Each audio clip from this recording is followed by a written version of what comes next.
বিভিন্ন বিশ্ববিদ্যালয় ভর্তি পরীক্ষায় কোশ্চেন ফাঁস হওয়া একটি কমন বিষয় হয়ে গেছে। আপনারা কি পারবেন এই কোশ্চেন ফাঁস বন্ধ করতে? আসসালামু আলাইকুম, ধন্যবাদ বোন, আপনাকে বসেন। কোশ্চিন ফাঁস না, যে গত পরশুদিন জাহাঙ্গীরনগর বিশ্ববিদ্যালয়ের টিচারকে বলছিলাম, আপনি টিচার জাতির জন্যে মানে আমেরিক যে 15 বছর যে টিচার নিয়োগ করছে, শিক্ষক জাতির মেরুদণ্ড আর সবার আদর্শ হওয়ার কথা শিক্ষক।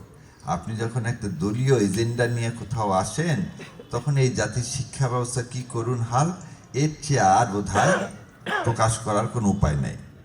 আমার আপনার মেধার, আপনি ইউনিভার্সিটিতে ভর্তি হবেন কি কেরানি হওয়ার জন্য না। কথাটা শুনতে খারাপ লাগলো না? ব্যাংকের ক্যাশিয়ার কি তার জন্য কি জিওলজি মাইনিংয়ে মাস্টার্স হতে হবে? টাকা গোনার জন্যে না। আপনি বিশ্ববিদ্যালয়ে যাবেন, সত্যিই বিশ্ববিদ্যালয়ে যাবেন। কেন বিশ্ববিদ্যালয়ে যাবেন? যদি প্রয়োজন হয় তাহলে। এই পাশ করে যদি ব্যাংকের চাকরি পাওয়া যায়, বিশ্ববিদ্যালয়ে যার দরকার আছে, তাহলে 14 বছর বয়সে কিন্তু আপনি চাকরি পাবেন। সারা পৃথিবীতে তাই, ম্যাট্রিক পাস করার পরে ব্যাংকের চাকরি পেয়ে যায় 14 বছর বয়সে। আর আমরা মাস্টার্স পাস করার পর ব্যাংকের চাকরি পাওয়ার জন্য পরীক্ষা দিতে দিতে জুতার তলা ক্ষয় হয়ে যাচ্ছে। সারা পৃথিবীতে বিশ্ববিদ্যালয়ে হয় হচ্ছে রিসার্চের কাজ। রিসার্চ মানে কি, আমি নতুন কিছু তৈরি করব। আগে বিজ্ঞান মেলা হতো, এখানে এখন বিজ্ঞান মেলা হয় কিনা জানি না।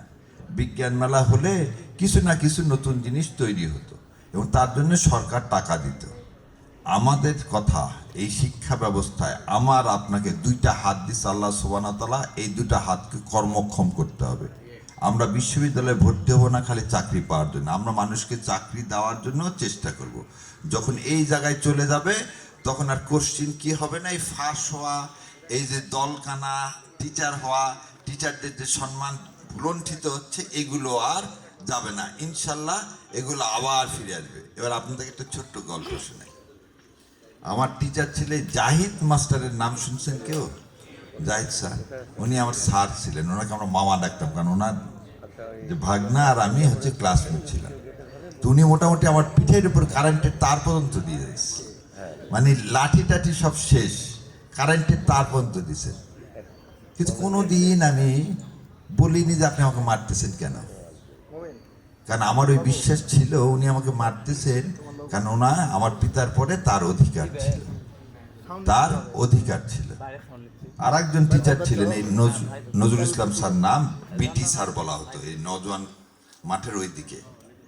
আমি ইংলিশে ক্লাস 7-এ ফার্স্ট টার্ম পরীক্ষায় 3 পাইছিলাম।